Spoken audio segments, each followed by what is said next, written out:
নমস্কার। এখন আপনারা দেখছেন জ্যোতির রান্নাঘর। দেখুন আমি এখানে একটা প্লেট সাজিয়ে নিয়েছি। আছে একটা মাঝারি সাইজের আলু, নিয়েছি দুখানা কাঁচকলা, আছে এখানে মুসুরির ডাল আর মটর ডাল ভেজানো, আছে এখানে দুখানা কাঁচা লঙ্কা, এটা সারা রাত্রির ভেজানো ছিল।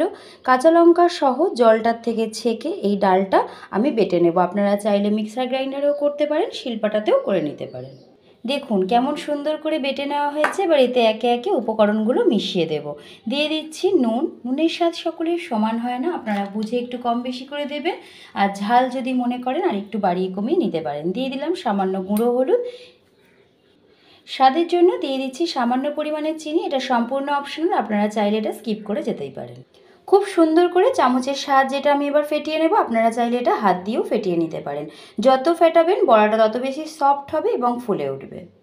দেখুন ডালটা সুন্দর ফেটিয়ে নিয়েছি, ফোমের মতন দেখছেন কেমন সুন্দর হয়ে গেছে। এখানে কাঁচকলাটা কেটে আমি একটু হলুদ জলে দিয়ে রেখে দিয়েছি, তাহলে কি হয় কালো হয়ে যায় না। এখানে কেটে নিয়েছিলাম প্রথমে যে দেখিয়েছিলাম আলুটা। চলুন তাহলে গ্যাসের দিকে ফিরে যাই। নিয়ে নিয়েছি তরকারি রান্নার জন্য কিছু গুঁড়ো মশলা, আছে গুঁড়ো হলুদ, জিরের গুঁড়ো, ধনের গুঁড়ো, আছে নুন এবং কাশ্মীরি রেড চিলি পাউডার। সামান্য একটু জল দিয়ে এটা আমি একটু পেস্ট করে নেব, তাহলে পরে এটা সুন্দর একটু ফুলে উঠবে। তরকারিতে দিলে পরে তরকারিটা খুব সুস্বাদু হবে। দিয়ে দিচ্ছি ভর্তি করে 1 চামচ আদা বাটা। এবার আমি পেস্টটা গুলে রেখে দেবো সাইডে। দেখুন তেলটা সুন্দর গরম হয়ে গেছে, দিয়ে দিয়েছিলাম আমি এখানে সাদা তেল। এবারে গ্যাসের ফ্লেমটা কমিয়ে আমি আস্তে আস্তে এই বড়ারিগুলো দিয়ে দেবো। আপনাদের সুবিধার্থে আমি দেখাচ্ছি, একটু দেখে নিন কেমন সুন্দর করে। বড়ার একটা পিঠ দেখুন কেমন সুন্দর হয়ে গেছে। এবারে আমি ধীরে সুস্থে বড়াগুলোকে উল্টে দিচ্ছি। এই একইভাবে এবার এই পিঠটাও আমি লাল লাল করে ভেজে নেব। দেখুন কেমন সুন্দর ফোলা ফোলা মতন হয়েছে। এইগুলো আগেকার দিন গ্রাম বাংলার রান্না, যা এখন হয়তো অনেকেই আমরা তাড়াহুড়োর জন্য করতে পারি না, তবে এগুলো কিন্তু খেতে ভীষণ সুস্বাদু হয়। একটু ধৈর্য ধরে সময় নিয়ে করলে খুবই ভালো লাগে।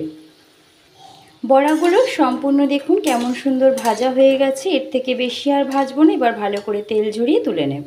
সকল বড়াগুলো ভেজে নিয়েছি। দিয়ে দিচ্ছি গোটা জিরে আর তেজপাতা ফোড়নে, আপনারা চাইলে এখানে শুকনো লঙ্কাও দিতে পারেন। ফোড়নটা থেকে মিষ্টি সুগন্ধ বেরিয়েছে, দিয়ে দিলাম কেটে রাখা আলুগুলো। দেখুন আলুটা আমি সুন্দর করে হালকা হালকা একটু লালচে রং পর্যন্ত ভেজে নেব। এখানে কিন্তু এতটা পরিমাণ যে তেল দেখেছিলেন সেখান থেকে কিন্তু তেল কমিয়ে তারপরে রান্নাটা করা হচ্ছে। কালারটা সুন্দর আসার জন্য সামান্য একটু গুঁড়ো হলুদেতে দিয়ে দিলাম 1 চিমটি পরিমাণ। আলুটা হালকা একটু কালার আসা পর্যন্ত ভেজে নেব। আলুটা দেখুন সুন্দর একটা লালচে রং এসেছে, একটু হলুদ দিলে পরে সুন্দর কালার আসে। দিয়ে দিচ্ছি কেটে রাখা কাঁচকলাগুলো। কাঁচকলাটা দিয়ে 3 থেকে 4 মিনিট মতন একটু ভেজে নেব। দেখুন সুন্দর করে ভাজা হয়ে গেছে। এবারে দিয়ে দিচ্ছি এখানে আগের থেকে পেস্ট করে রাখা যে জলের সাথে রেখেছিলাম সেই মশলাটা। মশলার বাটিটা ধুয়ে সামান্য একটু জল দিয়ে দিলাম। খুব ভালোভাবে এবার মশলার সাথে এটা কষিয়ে নেব কাঁচা গন্ধটা না যাওয়া পর্যন্ত। কাঁচা গন্ধটা কেটে যাবে মশলার এবং তেলটা ছাড়া পর্যন্ত গ্যাসের ফ্লেম দেখুন কমিয়ে আমি তরকারিটা কষিয়ে নিচ্ছি। দেখুন মশলাটা কেমন সুন্দর কষানো হয়ে গেছে, সুন্দর একটা মিষ্টি সুগন্ধ বেরিয়েছে। রোজকার মতন মিশিয়ে দিচ্ছি গরম জল।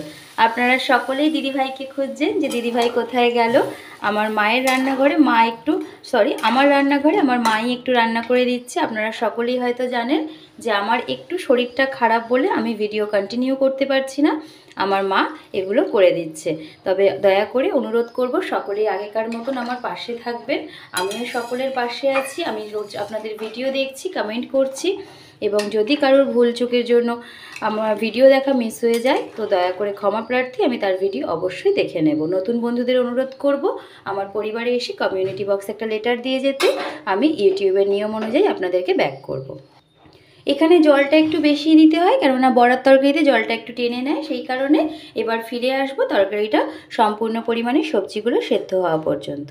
দেখুন কেমন সুন্দর আলুগুলো সেদ্ধ হয়ে গেছে, তরকারি কালারটাও অসাধারণ হয়েছে। এইবারে মিশিয়ে দেব বড়াগুলো। দিয়ে দিচ্ছি কয়েক দানা পরিমাণে চিনি, এটা একটু দিলে তরকারির স্বাদটা দ্বিগুণ বেড়ে যাবে। মিশিয়ে দিচ্ছি একে একে বড়াগুলো। এই এতটা যে ঝোল দেখতে লাগছে এটা কিন্তু এতটা থাকবে না, বড়ার তরকারিতে একটু বেশি পরিমাণেই জল রাখতে হয়, এটা কিন্তু টেনে নেবে আস্তে আস্তে। এবার 1 থেকে 1.5 মিনিট মতন গ্যাসের ফ্লেম মিডিয়ামে দিয়ে একটু ফুটিয়ে নেব। দিয়ে দেবো এবার হাফ চামচ পরিমাণে একটু ঘি দিলে কিন্তু তরকারির স্বাদটা অসাধারণ লাগে।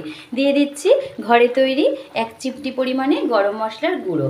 এবারে তরকারিটা আমি আরও 1.5 মিনিট মতন একটু ফুটিয়ে নেব, তারপরে আপনাদেরকে ফিরে এসে দেখাচ্ছি। সম্পূর্ণ তরকারিটা রেডি হয়ে গেছে, এবার আমি সার্ভ করে আপনাদেরকে দেখাচ্ছি। দেখুন তরকারিটা কেমন সুন্দর লোভনীয় হয়েছে। আপনারা অনেকক্ষণ ধরে জ্যোতির রান্নাঘরের ভিডিওর সাথে জুড়ে আছেন, দয়া করে চ্যানেলটি লাইক, সাবস্ক্রাইব, কমেন্ট করে আমার পাশে থেকে যাবেন। যারা নতুন বন্ধু আসছে এতক্ষণ ধরে আমার ভিডিওর সাথে জুড়ে থাকার জন্য আপনাদের সকলকে অসংখ্য ধন্যবাদ। সকলেই ভালো থাকবেন, সুস্থ থাকবেন।